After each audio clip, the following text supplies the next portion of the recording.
Hi welcome to Vijaya food blogs. ఈరోజు recipe banana dragon fruit juice ఎలా చేసుకోవాలి చూద్దామా. ఫస్ట్ డ్రాగన్ ఫ్రూట్ కట్ చేసుకోవాలండి. కలరు చాలా బాగుంది, చూసారా?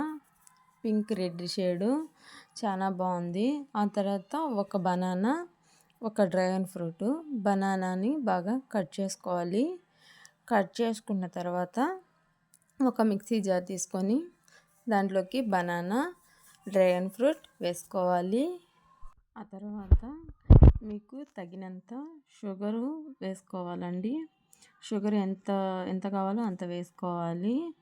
ఆ తర్వాత కాంచి చల్లారి పెట్టిన పాలు ఒక గ్లాస్ నిండా తీసుకున్నాను. అది మిక్సీ జార్లో వేసుకోవాలి. 2 సార్లు మిక్సీ పట్టుకోవాలి. మిక్సీ పట్టిన తర్వాత ఐస్ ట్యూబ్స్ వేసుకోవాలండి. ఐస్ ట్యూబ్స్ వేస్తే బాగుంటుంది జ్యూస్ అనేది. ఆ తర్వాత గ్లాస్లోకి తీసుకోవటమే. ఎలా ఉందో ఒకసారి ట్రై చేయండి మీరు కూడా.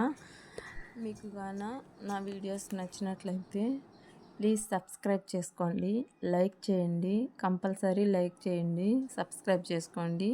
Thank you.